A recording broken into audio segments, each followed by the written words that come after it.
रहीम अस्सलाम वालेकुम। You all are watching psycho informative viewer. जैसे कि आपको पता है कि बहुत सारे लोग जो हैं वो इस बारे में नहीं जानते कि आईएसएसपी क्या होता है और आईएसएसपी में जो होने वाला पर्सनैलिटी टेस्ट होता है उसको किस तरह से डील करना है। ठीक है जी। तो आज की जो मेरी वीडियो है वो है जी आईएसएसपी पर्सनैलिटी टेस्ट के ऊपर ही। लेकिन आज मैं आपको सबसे पहले बताऊंगी टेस्ट सेंटेंस कंप्लीशन के बारे में। आईएसएसपी के टेस्ट में पहला पार्ट होता है सेंटेंस कंप्लीशन का। सेंटेंस कंप्लीशन जो है वो दो तरह की होगी, इंग्लिश में भी होगी और उर्दू में भी होगी। ठीक है जी। सो वीडियो को आगे बढ़ाने से पहले आपने मेरे चैनल को सब्सक्राइब ज़रूर करना है ताकि आप मेरी आने वाली वीडियो से मुस्तफ़ीद हो सकें, फ़ायदा हासिल कर सकें। ठीक है जी। अब आज की जो वीडियो है वो बेसिकली उन लोगों के लिए है जिनको बिल्कुल ही नहीं पता कि पर्सनैलिटी टेस्ट क्या होता है और इसको किस तरह से अटैम्प्ट किया जाता है, या फिर आप में को काफ़ी लोग जानते भी होंगे पर्सनैलिटी टेस्ट के बारे में, लेकिन इसको किस तरह से अटैम्प्ट करना है आज मैं आपको ये बताऊँगी। ठीक है जी। अच्छा जी, अब वीडियो को स्टार्ट करते हैं। पर्सनैलिटी टेस्ट होता है, इसमें सेंटेंस कंप्लीशन एक पोर्शन होता है। ठीक है। सेंटेंस कंप्लीशन अब इंग्लिश और उर्दू दोनों में आती है। अब सेंटेंस कंप्लीशन का टाइम कितना होता है, इसको हम किस तरह से करते हैं या हमने इसमें किस तरह से लिखना होता है, ये सारा कुछ मैं आज आपको इस वीडियो में बताऊंगी। इसके अलावा मैं आपको एक सैम्पल पेपर भी दिखाऊंगी जिसमें आपको पता चलेगा कि किस तरह के क्वेश्चन आते हैं। सबसे पहले बात कर लेते हैं जी time for the ISSP test completion test. The time is given to attempt this test is very short, यानी कि इसका टाइम बहुत शॉर्ट होता है। ठीक है। आपको 26 इनकम्प्लीट सेंटेंसेस को 6 मिनट के अंदर सॉल्व करना होता है। यानी कि 26 सवाल होते हैं, उनको आपने सवाल कह लें या ब्लैंक्स कह लें, उनको आपने सिर्फ 6 मिनट के अंदर हल करना होता है। ठीक है। अब इसके कुछ खास टिप्स होते हैं जिनके ज़रिए हम इनको कंप्लीट कर सकते हैं, वो मैं आपको आपके साथ आज शेयर करूंगी।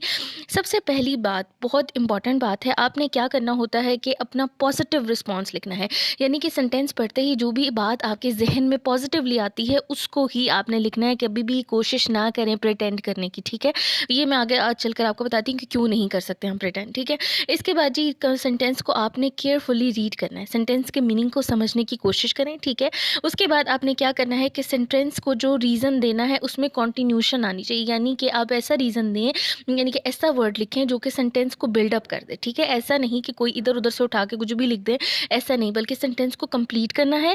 सो सेंटेंस को कंप्लीट करें एक अच्छे वे में। ठीक है जी। उसके बाद आपके पास तकरीबन 26 क्वेश्चंस होते हैं, 26 सेंटेंसेस होते हैं, उनको मैक्सिमम कंप्लीट करने की कोशिश करें। ठीक है।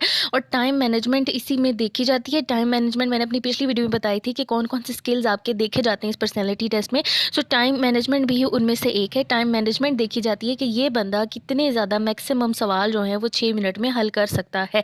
ठीक है जी। या फिर कितना ज़्यादा अप्रोच इसकी है या कितना ज़्यादा इसकी पिकिंग पावर है कि ये जल्दी से जो है वो चीज़ को पिक करके उसको लिख सकता है, उसका राइटअप बना सकता है।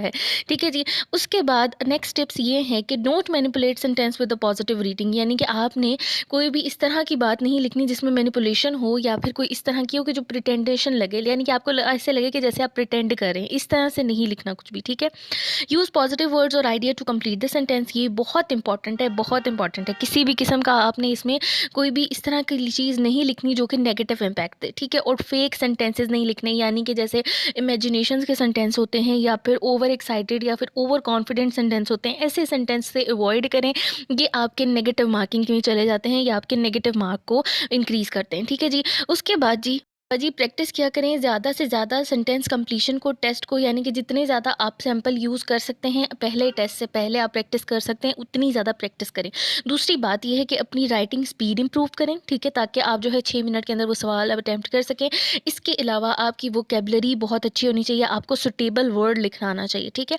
सो चलते हैं अब हमारे आईएसएसपी सेंटेंस कंप्लीशन टेस्ट सैंपल की तरफ। मेरे पास एक सैंपल है, उसमें 26 क्वेश्चन हैं जो कि मैं आपको बताऊंगी कि आपने किस तरह से अटैम्प्ट करने हैं। ठीक है। लेकिन उससे पहले मैं आपको कुछ चीज़ें बहुत इंपॉर्टेंट बताना चाहती हूँ रिस्पॉन्सेज टाइप के बारे में, कि रिस्पॉन्सेज जो चेक किए जाते हैं एज अ साइकोलॉजिस्ट, मैं आपको बताती हूँ कि वो किस तरह से चेक होते हैं।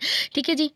हमारे पास जो ये सेंटेंस कंप्लीशन सीरीज़ होती हैं, इनमें हम 5 किस्म के रिस्पॉन्सेज़ लिखते हैं। ठीक है। अब 5 किस्म के रिस्पॉन्सेज़ जो होते हैं उसमें आते हैं जी एक्सट्रीम पॉजिटिव रिस्पॉन्स, फिर पॉजिटिव रिस्पॉन्स, फिर नल रिस्पॉन्स, नेगेटिव और एक्सट्रीम नेगेटिव। एक्सट्रीम पॉजिटिव में इस तरह का रिस्पॉन्स होता है कि आप बिल्कुल बहुत ज़्यादा पॉजिटिविटी शो कर रहे हैं, जो कि बिल्कुल रेयर होती है या नहीं होती रियलिटी में। ठीक है। या फिर आप जो है नॉर्मल पॉजिटिविटी से अबव जा रहे हैं। फिर जी पॉजिटिविटी होती है नॉर्मल पॉजिटिविटी। उसके बाद आ रहा है जी नल। नल का मतलब है कि आपने उस ब्लैंक को छोड़ दिया। दिया, ठीक है? तो ये जो ब्लैंक आप छोड़ देते हैं ना, वो आपके लिए बहुत ज़्यादा इंपॉर्टेंट बन जाती है उस बंदे के लिए जिसने ये टेस्ट जो है आगे जाके इवैल्यूएट करना है, ठीक है?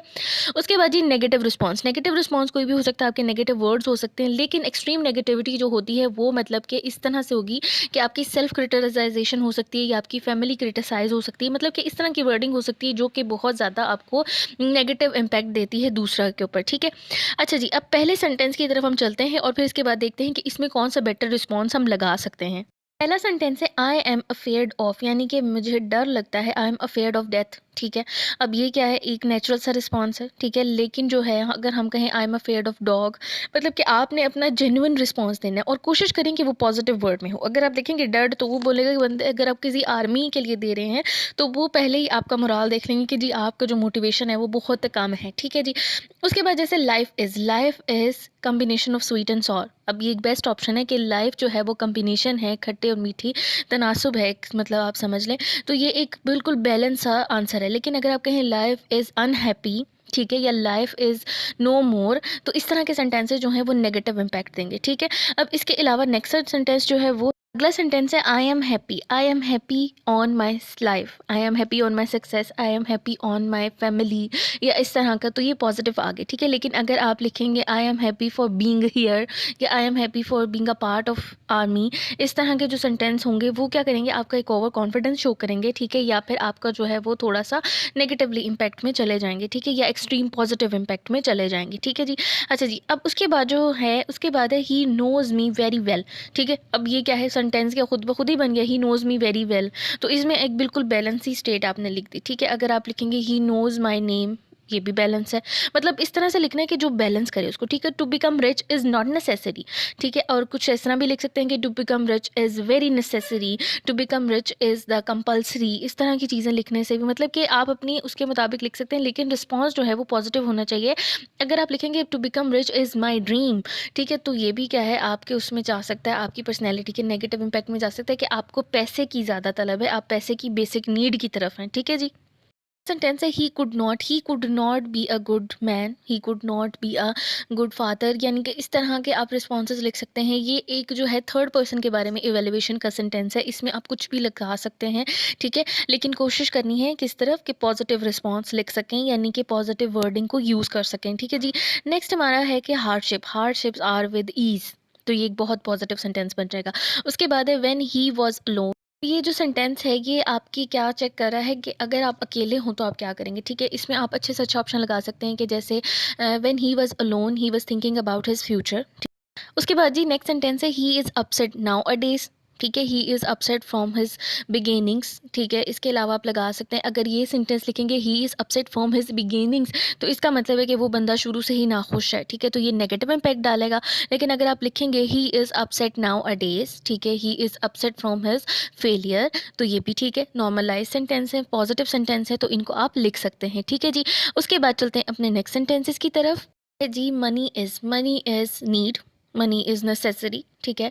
मनी इज़ फुलफिलमेंट, या फिर इस तरह का आप कुछ भी लगा सकते हैं, ठीक है? इसके अलावा he tired of his memories, ठीक है? He tired of his past. Next है, इसमें देखें वो आपकी वीकनेस पूछ रहे हैं, ठीक है? अब यहाँ पर एक बंदा अपनी ऑनेस्ट वीकनेस कभी भी नहीं लिखेगा कि मेरी ऑनेस्ट वीकनेस क्या है, तो आपने इसको अगर लिखना है तो आप इस तरह लिख सकते हैं, इस तरह लिख सकते हैं कि माई ग्रेटेस्ट वीकनेस इज़ टी, ठीक है? माई ग्रेटेस्ट वीकनेस इज़ कॉफ़ी, या फिर my greatness weakness is sleep, या फिर इस तरह से कुछ आप लिख सकते हैं, ठीक है? किसी इंसान का लिखेंगे तो वो थोड़ा सा आई थिंक सो कि नेगेटिव इम्पैक्ट में जाएगा, आप उसकी बिलोंगिंग से ज़्यादा जुड़ जाएंगे, ठीक है? तो आपने ऐसी चीज़ें लिखनी है जो कि क्या होंगी, ऑब्जेक्टिव नेचर में होंगी, ठीक है? अच्छा जी, आवर प्रेस इज़ गुड, ठीक है? आवर प्रेस इज़ गुड भी हो सकता है, आवर प्रेस नीड इम्प्रूवमेंट, ये भी लिख सकते हैं, ठीक है?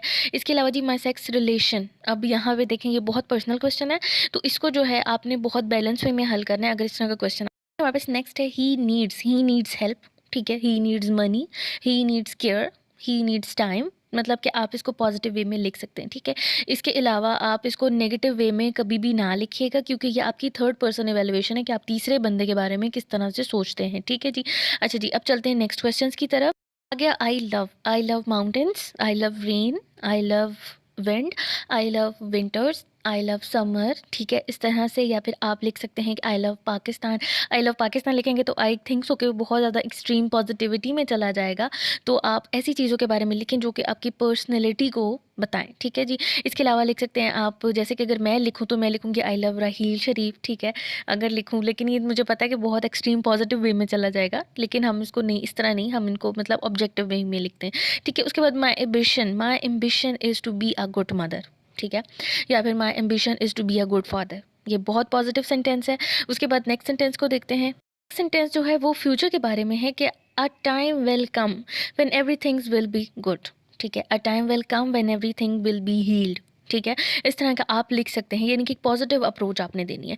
उसके बाद my father is my life, ठीक है। My father is very hard working, ठीक है। माई फादर इज़ टीचर, इस तरह का आप सेंटेंस बिल्डिंग बनाएंगे, ठीक है, जो कि ना बहुत ज़्यादा एक्सट्रीमिटी की तरफ जाए और ना नेगेटिविटी की तरफ जाए। उसके बाद जी, the best time of my life is when I was born, ठीक है, इस तरह भी आप लिख सकते हैं। या फिर आप लिख सकते हैं the best time of my life is the university life, इस तरह भी आप लिख सकते हैं।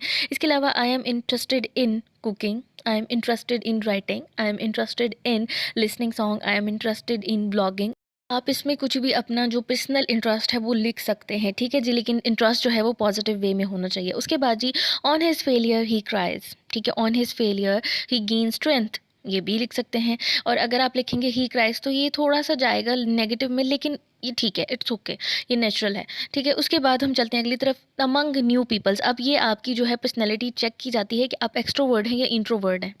दो तरह से लिख सकते हैं आप, ठीक है। Among new peoples I am alone, ठीक है, आप इंट्रोवर्ड हैं, इसका मतलब कहेंगे कि among new people I am very comfortable, ठीक है। I among new peoples I love to be socialized, मतलब कि आप इसको इस तरह लिख सकते हैं। उसके बाद जी है horrible dreams are not reality, horrible dreams are dream, ये भी हो सकता है, तो ये पॉजिटिव बिल्डिंग में जा सकते हैं। उसके बाद जी उन्होंने आपकी डिसलाइक पूछी हुई है, हेट पूछी हुई है। I hate hypocrisy, I hate double standards, I hate, इसके अलावा आप जो भी मतलब कि जो भी आपको चीज़ नहीं पसंद, I hate coffee, I hate T, इस तरह की चीज़ें आप लिख सकते हैं, ठीक है जी। उसके बाद इन ट्रबल्स अगर मैं लिखूं तो मैं लिखूंगी in troubles Allah will help me, ठीक है। In troubles I find ease, in trouble I need to be supported, ठीक है। इस तरह का आप लिख सकते हैं। या फिर आप लिख सकते हैं in troubles I am very alone, तो ये नेगेटिव में चला जाएगा, ठीक है। तो पॉजिटिव लिखना है। मेरी आज की वीडियो में मैंने आपको बताया कि आपने सेंटेंस कंप्लीशन किस तरह से करनी है, कौन से रिस्पॉन्सेज लिखने हैं, किस तरह की वर्डिंग यूज़ करनी है। उम्मीद करती हूँ कि आपके लिए ये वीडियो काफ़ी हेल्पफुल होगी। अपने दोस्तों में इनको शेयर करें। इसके अलावा जी जिनको इस ज़रूर वीडियो की ज़रूरत हो उनको ज़रूर दीजिएगा। मेरी वीडियो को लाइक भी कीजिएगा, चैनल को सब्सक्राइब ज़रूर कीजिएगा। Thank you so much. अपना बहुत सारा ख्याल रखिएगा। और नेक्स्ट वीडियो जो मैं बनाऊँगी उसमें मैं आपको बताऊँगी करेंगे जी सेंटेंस कंप्लीशन इन उर्दू के सेंटेंसेस को कंप्लीट करेंगे। उर्दू में हम किस तरह पॉजिटिव राइटिंग लिख सकते हैं वो मैं आपको बताऊंगी। अपना बहुत सारा ख्याल रखिएगा। टेक केयर एंड अल्लाह हाफ़िज़।